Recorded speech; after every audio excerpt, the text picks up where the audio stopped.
Hola chicos, bienvenidos a prepararlaselectividad.com. Aquí estamos con otro vídeo de biología y como, bueno, pues ya sabéis que estamos desarrollando el tema de enzimas y en esta ocasión voy a hablar de dos factores que afectan a la actividad enzimática o también que van a afectar, o dicho de otra forma, a la velocidad de la reacción, ¿no? Dos factores y en concreto voy a hablar del pH, de cómo el pH influye en la actividad enzimática y en definitiva en la velocidad de la reacción, y también la temperatura. ¿De acuerdo? Son dos factores, pH y temperatura. Después nos queda uno que son los inhibidores, que eso lo veremos en otro vídeo, ¿de acuerdo? Para no meter demasiado contenido en este vídeo. Bien, entonces, como digo, el objetivo es que conozcáis en este vídeo cómo el pH y la temperatura afectan a la actividad de una enzima y por lo tanto afectan a la velocidad de la reacción. ¿De acuerdo? Bien, y para ello entonces vamos a comenzar hablando un poco de lo que es la velocidad de una reacción enzimática. Sabéis ya por otro vídeo que he grabado que la velocidad con que tiene lugar una reacción enzimática en un principio va a depender de la concentración de sustrato. Es decir, a medida que vaya aumentando, como veis ahí en la gráfica perfectamente que tenéis delante, en un eje está el tiempo, en el eje horizontal el tiempo, eje vertical está el producto que se forma. Entonces, como digo, a medida que aumentamos la concentración de sustrato, ¿vale? Lo que va a ir ocurriendo es que cada vez va aumentando la velocidad con que tiene lugar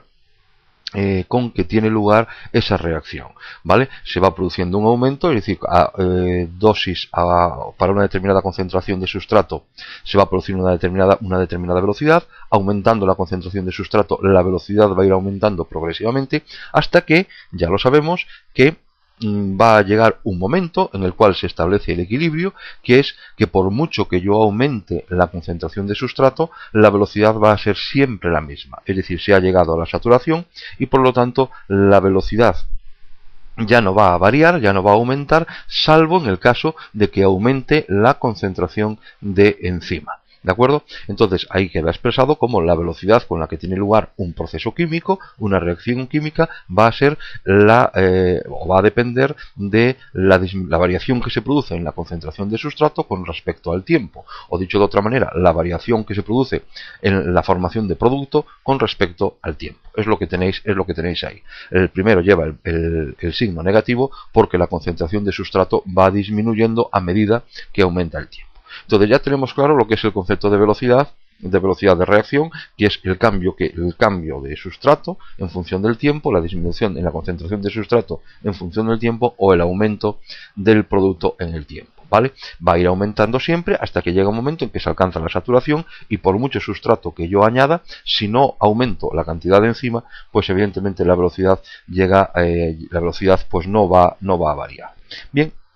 Entonces, como digo, una vez que ya conozco cómo es o entiendo qué es la velocidad de un proceso, de una reacción enzimática, ahora es cuando ya vamos a hablar, o voy a hablar de los dos factores, de cómo influyen los dos factores, tanto temperatura como pH. Bien, vamos a ver, lo que está claro es que a medida que aumentamos la temperatura, pues lo que va a ocurrir es que las moléculas que forman parte, o sea, esos sustratos, vamos a incrementar su energía, cinética. Por lo tanto, al moverse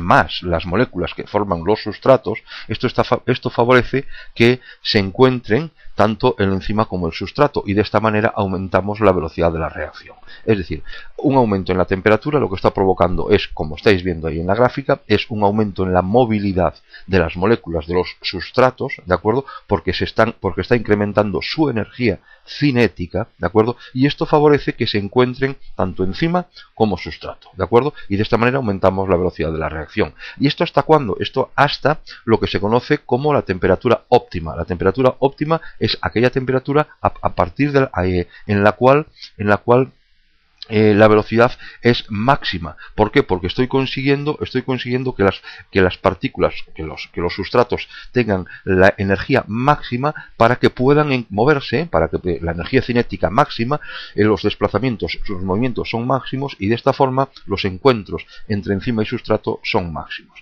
Pero bien, esto, como digo, hasta un punto, porque si yo continúo aumentando la temperatura, ¿de acuerdo?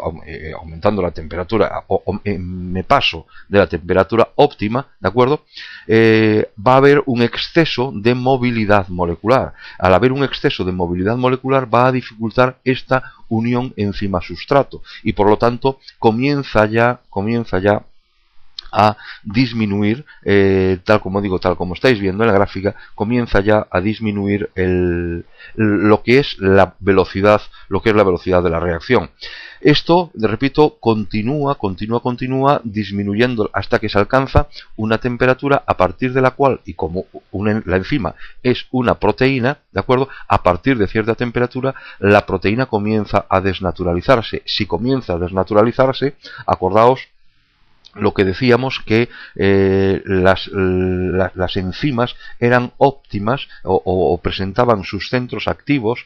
Vamos a ver, el centro activo de la enzima se encontraba como una especie de hendidura, como una especie de oquedad en la enzima, y permitía que se acoplase ahí el sustrato. Pero los aminoácidos que formaban parte de la estructura del centro activo se podían encontrar, si estudiásemos la estructura primaria, muy separados, ¿no? De tal manera que si yo aumento la temperatura, lo que estoy consiguiendo, ¿qué es romper, desnaturalizar la proteína, que se pierda la estructura cuaternaria, que se pierda la estructura terciaria, con lo cual tendríamos la estructura primaria o estructura secundaria, y evidentemente esa enzima ya ha perdido toda capacidad de actuación. ¿De acuerdo? Es decir, la enzima se ha desnaturalizado, se ha inactivado. Esto ocurre a temperaturas que suelen dar entre los 50 y los 60 grados centígrados. Y como digo, cada enzima, posee una temperatura óptima de funcionamiento, que viene estando en la célula, en la célula del ser vivo del hombre, viene estando en el orden de los 37 grados. ¿De acuerdo? Por debajo también de los 37 grados, la actividad enzimática es baja, pues precisamente por lo que estaba diciendo, porque no se alcanza la suficiente energía cinética y los movimientos no son máximos, ¿vale? Que permitan la unión de enzima-sustrato. No sé si, yo espero que lo hayáis entendido bien este concepto de la temperatura y su relación con la actividad enzimática. Por esta razón, los animales poiquilotermos, es decir, aquellos que carecen de mecanismos para poder regular su temperatura corporal, se ven obligados a hibernar durante las estaciones de máximo frío, ¿de acuerdo? Porque de esta manera disminuyen la actividad enzimática y las reacciones metabólicas son muy lentas y el animal no puede hacer vida activa, ¿de acuerdo? Es también la misma razón, la congelación y la refrigeración evitan o disminuyen o disminuyen la alteración de los alimentos. ¿Por qué? Porque no pueden actuar las bacterias debido a las temperaturas tan frías que impiden que las enzimas puedan actuar. Bueno, pues el siguiente punto entonces ahora es la influencia de pH después de haber visto la temperatura, y como veis también ahí en la imagen, la gráfica, la campana es muy parecida a lo que ocurría pues en la gráfica de la temperatura. Bien, vamos a explicar qué es lo que le pasa a la actividad enzimática a la velocidad de la reacción con el pH. Bien, sabéis que, bueno, que según el pH del medio, las cadenas, los radicales de los aminoácidos que forman la enzima van a tener carga, bien sea carga positiva, carga negativa o bien carga neutra.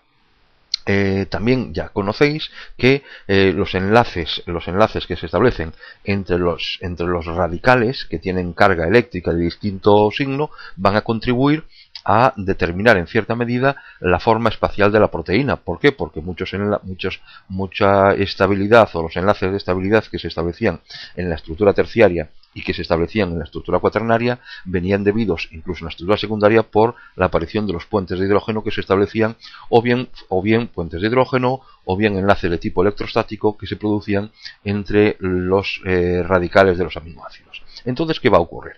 Si el pH varía, lo que puede producirse en primer lugar es que se produzcan variaciones en estas cargas, y por lo tanto, si se producen variaciones en estas cargas, lo que va a ocurrir es que estos enlaces que acabo de decir de tipo electrostático pues no se van a producir, ¿vale? Esto va a dar lugar a que cambie la forma espacial, y si cambia la forma espacial, acordaos de nuevo de lo que decía antes, el centro activo necesitaba de que los aminoácidos se encontrasen dispuestos de una forma determinada en un lugar determinado. Si cambia la conformación, pues evidentemente estoy perdiendo en cuanto a actividad catalítica de esa enzima, ¿de acuerdo? Ese es por un lado lo que ocurre cuando se producen cambios de pH. Después pensar que por cada tipo de enzima va a existir un intervalo de pH que se puede considerar óptimo, para el cual la enzima va a actuar a nivel máximo. Es decir, un pH óptimo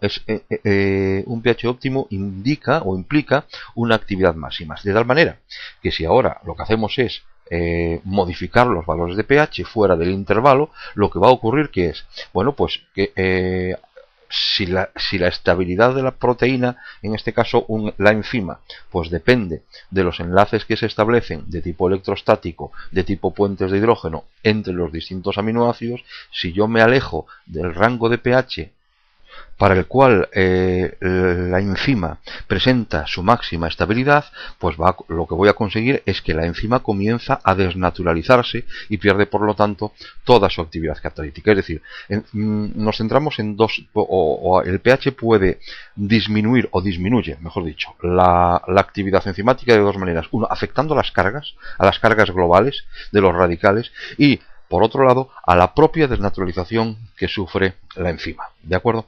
La mayoría de las enzimas presentan un pH óptimo aproximado a 7, ¿de acuerdo? A excepción pues, de algunas enzimas que pueden intervenir en la digestión de los alimentos, como puede ser la pepsina en el estómago, que tiene su máxima actividad a un pH de 2, o incluso otras como la tripsina y la quimotripsina en el intestino, que tienen un pH óptimo de 7,8 a de aproximadamente 8, ¿de acuerdo? Ahí tenéis entonces en ese esquema cómo se produce, bueno, cómo varía el pH en función de la velocidad de la reacción, ¿de acuerdo? Bien, entonces con estudiando el pH y estudiando la temperatura, termino este vídeo. Espero que lo hayáis entendido bien, ¿vale? Si tenéis cualquier duda, por favor, preguntarla, y como siempre, pues muchas gracias por estar ahí.